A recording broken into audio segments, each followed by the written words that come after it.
मेरे जीनियस बच्चों, कैसे हैं आप सभी? बच्चों, आज हमारी इस विज्ञान की कक्षा में हम शुरू करेंगे हमारा अध्याय नंबर 3, जिसका नाम है गति और दूरी, यानी मोशन एंड डिस्टेंस। गति का क्या मतलब है बच्चों? गति का मतलब है जब आप दौड़ते हैं या आप चलते हैं तो आप क्या करते हैं? आपका जो शरीर है वो गतिमान होता है, वो गति का कार्य पूरा करता है, ठीक है? और जो हमारा दूरी है यानी डिस्टेंस, अभी मैंने बोला आप चलते हैं या आप दौड़ते हैं, इसका क्या मतलब है? आप कोई दूरी तो तय करते होंगे।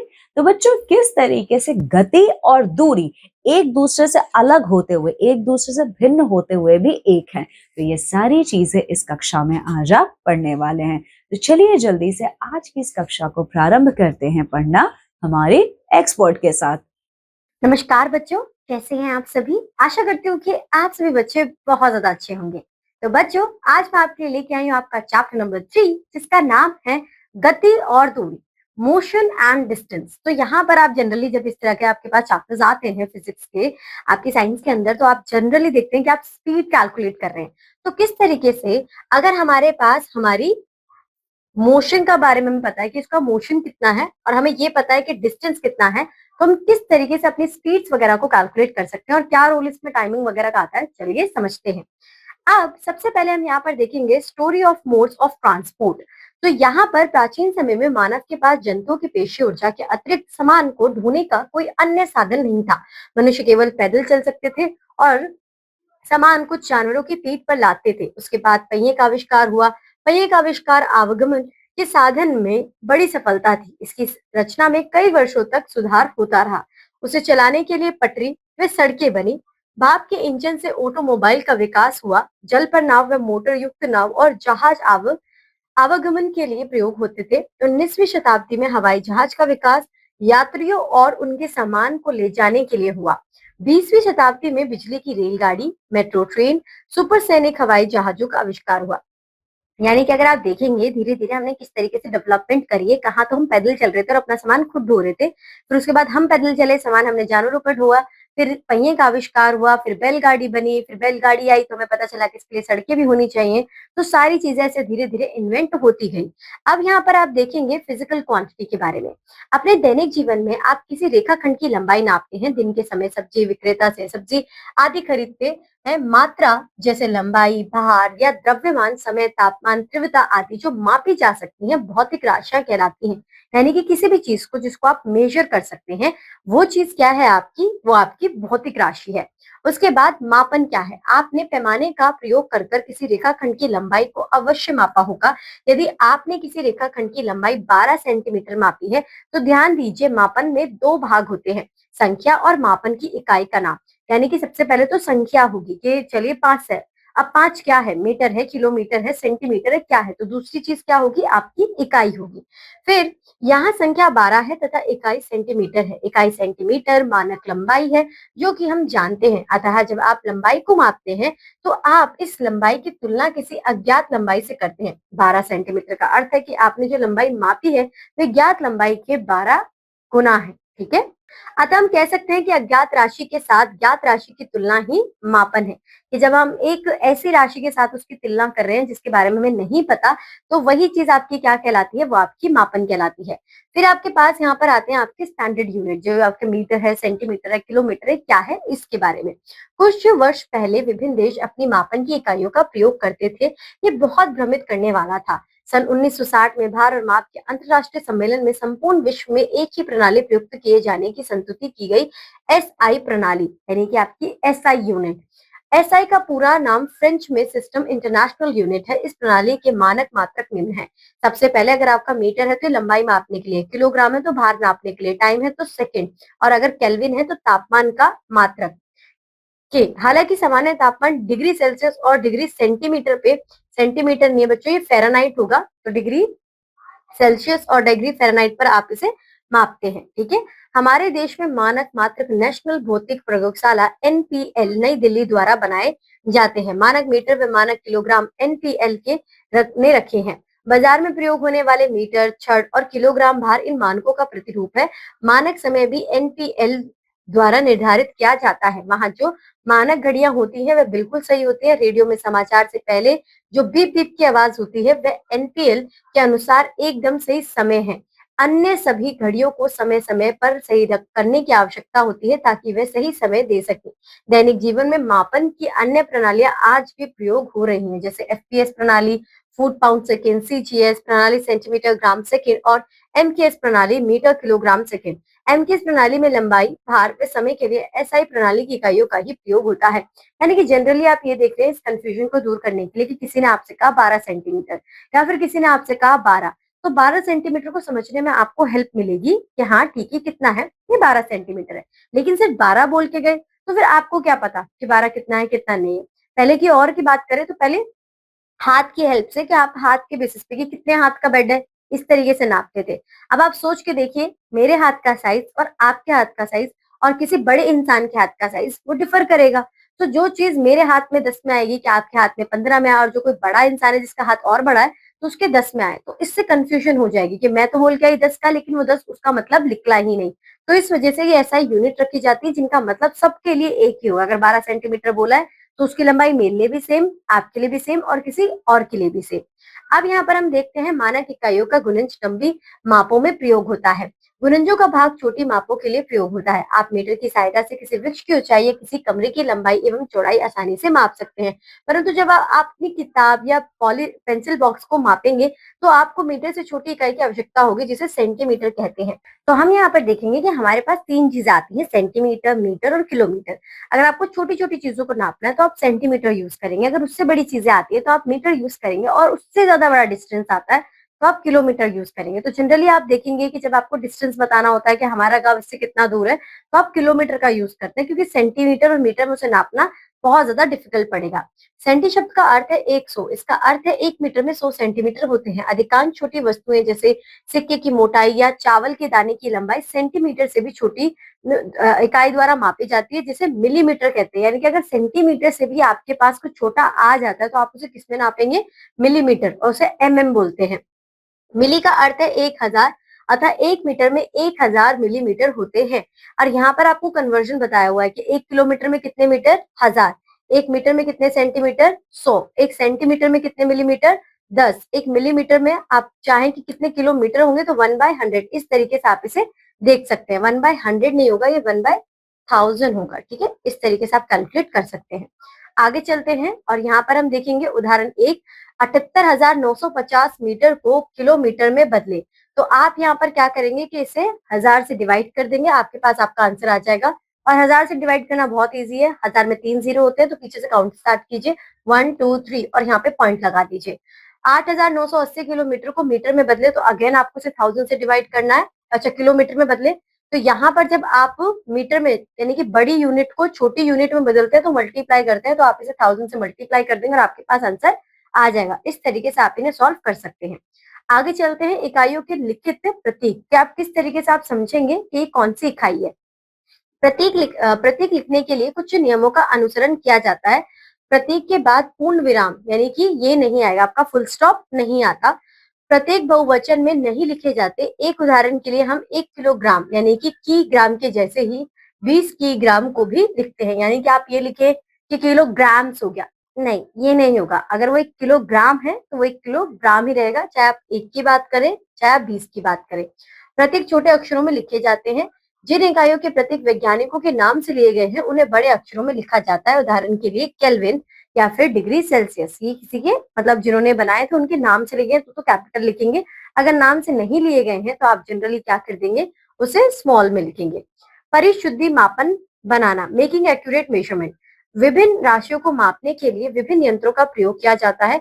कपड़े के टुकड़े की लंबाई को मापने के लिए मीटर रॉड का प्रयोग किया जाता है। सब्जियों या वस्तुओं के द्रव्यमान को मापने के लिए तराजू व समय को मापने के लिए घड़ी का प्रयोग किया जाता है। परंतु यदि आप किसी वृक्ष की परिधि को मापना चाहें तो मीटर पैमाने से इसे मापना कठिन हो जाएगा। इसके लिए हम फीते वाले पैमाने का प्रयोग करते हैं। तो आप यहाँ पर जनरली क्या देखेंगे कि जब भी आप किसी टेलर के पास जाते हैं जो आपकी मेजरमेंट लेता है, अगर आपको सूट वगैरह या पैंट शर्ट की कुछ ना क्यों ना बनवानी हो तो उसके पास वो फीता होता है, क्योंकि उसकी मूवमेंट इजिली कर सकते हैं। आपको अपना हाथ पैर जिसका भी साइज देना होगा वो उसकी तरफ उसे लपेट देंगे और इजिली कैलकुलेट कर कर बता देंगे। यानी कि जो मापन है ये डिपेंड करता है कि किस तरीके से हमें इजी पड़ेगा। तो हमारे पास इसके बहुत सारे क्या है, इक्विपमेंट्स हैं। आगे चलते हैं। इसलिए आपको स्टॉप वॉच की आवश्यकता होती है। अगर आपको ये देखना है कि टाइमिंग कौन कितना भागा है तो आपको कैलकुलेट कैसे करोगे उसे, तो आपके पास उस वक्त क्या होनी चाहिए, स्टॉप वॉच होनी चाहिए। इसीलिए परिशुद्ध मापन के लिए आपके पास उचित यंत्र होने चाहिए और उन यंत्रों का उचित प्रयोग करना भी आना चाहिए। यंत्र तो है बट यूज करने नहीं आते तो फिर तो कोई मतलब ही नहीं बना। फिर आपके पास आता है लंबाई का मापन, मेजरमेंट ऑफ लेंथ। चौड़ाई, गहराई, मोटाई, दूरी और ऊंचाई सभी लंबाई के मापन है। पैमाना, मीटर पैमाना और मापन टेप या फीता कुछ सामान्य यंत्र है जो इन लंबाइयों को मापने के लिए प्रयोग किए जाते हैं। एक रेखाखंड की लंबाई यानी कि जो आपका स्केल, अगर मैं ये कह दूं कि आपके पास एक मापन यंत्र है तो बिल्कुल सही, इसकी मदद से आप छोटी छोटी चीजों को मेजर कर सकते हैं। पैमाने को मापने वाली लंबाई के साथ साथ रखना चाहिए, यानी कि जिस भी चीज को आप नाप रहे हैं आप उसे जीरो से रखेंगे और देखेंगे कि उसका एंड कहाँ पर हो रहा है। जहां पर एंड हो रहा है वो उतने सेंटीमीटर की आपकी हो जाएगी।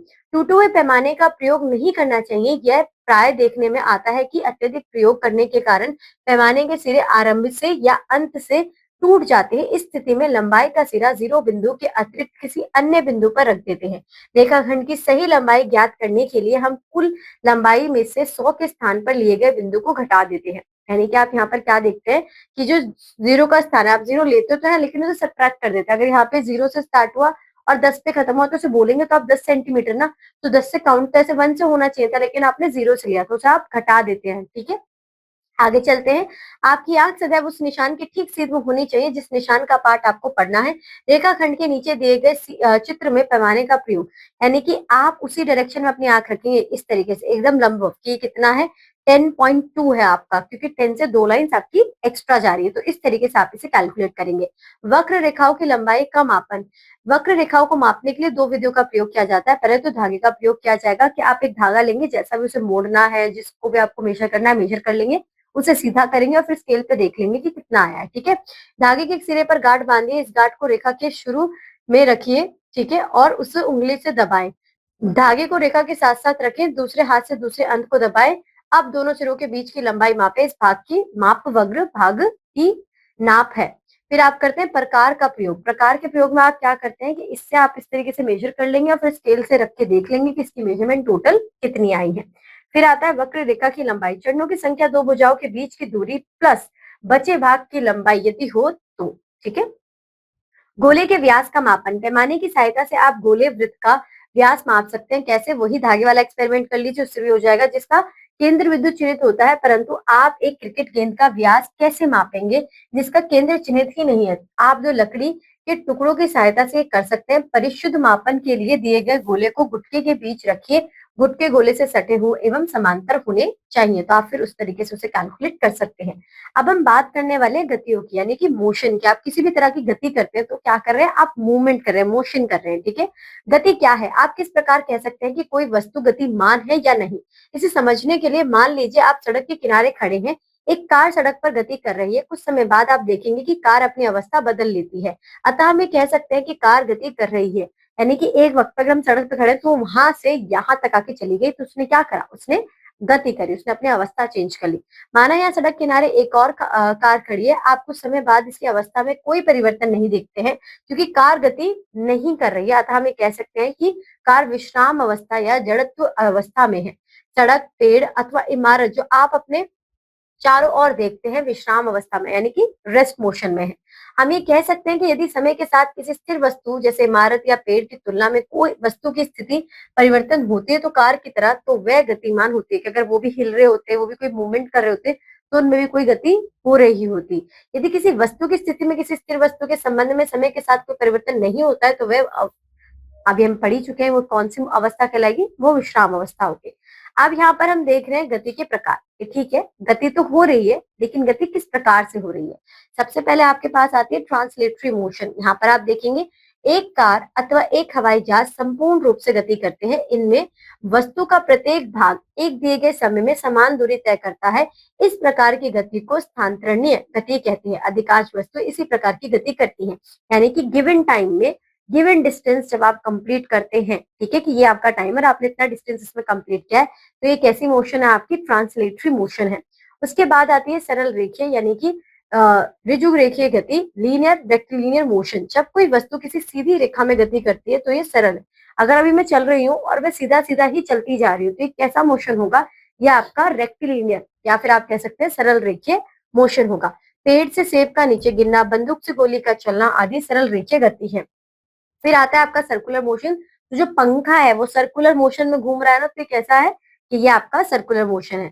फिर आते हैं रैंडम मोशन। यदि कोई वस्तु स्थानांतरित गति करती है परंतु अपनी दिशा बदलती रहती है तो इस प्रकार की गति को अनियमित गति कहते हैं। यानी कि टाइम में कर रही है लेकिन जो है अपनी डायरेक्शन बार बार बदल रही है। ठीक है, हॉकी के मैच के दौरान गेंद अनियमित गति दर्शाती है, कभी इस तरफ जा रही है कभी उस तरफ जा रही है, तो ये क्या है? ये आपकी रैंडम मोशन है। फिर हम बात करते हैं रोटेटरी मोशन की। सर्कुलर मोशन है, इस तरीके से घूमेगा। ठीक है, रोटेटरी मोशन क्या है कि ये पॉइंट आपका सेम रहेगा और वो घूमता रहेगा, तो ये आपका रोटेटरी मोशन होता है। ठीक है, छत के पंखे की गति को देखिए। जिस छत से पंखा लटका है उससे फलक का प्रत्येक बिंदु समान दूरी पर बना रहता है, परंतु फलक का प्रत्येक बिंदु समय के साथ अपनी अवस्था परिवर्तित करता रहता है। इस प्रकार की गति को घूर्णन गति कहते हैं, क्योंकि जो उसका मूवमेंट है वो तो सेम ही है ना, वो वहां से ज्वाइंट है तो वो उसी डायरेक्शन में तो घूम रहा है, सब इक्वल डिस्टेंस के साथ। इस प्रकार की गति में वस्तु अपना स्थान परिवर्तित किए बिना अपने स्थिर अक्ष के परित घूमती रहती है, यानी कि जो उसका मेन पॉइंट है उसके चारों तरफ ही घूमती रहेगी। फिर हम बात करते हैं ऑसिलेटरी मोशन की। तो ऑसिलेटरी मोशन में क्या होता है कि कुछ इस तरह का मोशन होता है आपका दोलन गति, कि आपने एक धागे के साथ एक सिक्का, एक कांच, कुछ भी ज्वाइंट कर दिया और फिर जब आप उसे मतलब हिलाते हैं तो कैसे मूवमेंट करेगी? पहले वो यहाँ जाएगी, वापस आएगी, रुकेगी, फिर यहाँ जाएगी, फिर वापस आएगी, रुकेगी, फिर यहाँ जाएगी। तो इस तरह के मोशन को हम क्या कहते हैं? Oscillatory motion. फिर आती है आपकी वाइब्रेटरी मोशन। तो वाइब्रेटरी मोशन का बहुत अच्छा एग्जांपल है कि अपने मोबाइल फोन्स को वाइब्रेशन पे रख दीजिए और जब वो मूवमेंट करेगा तो वो कैसी मूवमेंट कहलाएगी? वो आपकी वाइब्रेटरी मोशन कहलाएगी। जब आप सितार या गिटार के तार को खींचकर छोड़ते हैं तो वह आगे पीछे बहुत तेजी से गति करता है। इस प्रकार बहुत तेजी से हुए दोलन गति को कंपन गति कहते हैं। खींची हुई तार में कंपन होने पर ध्वनि उत्पन्न होती है। फिर हम बात करते हैं पीरियोडिक मोशन की। ऐसी गति जो निश्चित समय अंतराल पर बार बार होती है, आवृत्ति गति कहलाती है। पृथ्वी का सूर्य के चारों ओर घूमना आवर्ती गति है, यानी कि कैसी है? पीरियोडिक। एक पर्टिकुलर टाइम पर मोशन हो रही है ना, तो पीरियड वाइज हो रही है। ठीक है, तो इसे हम क्या कह देंगे? पीरियोडिक मोशन कह देंगे।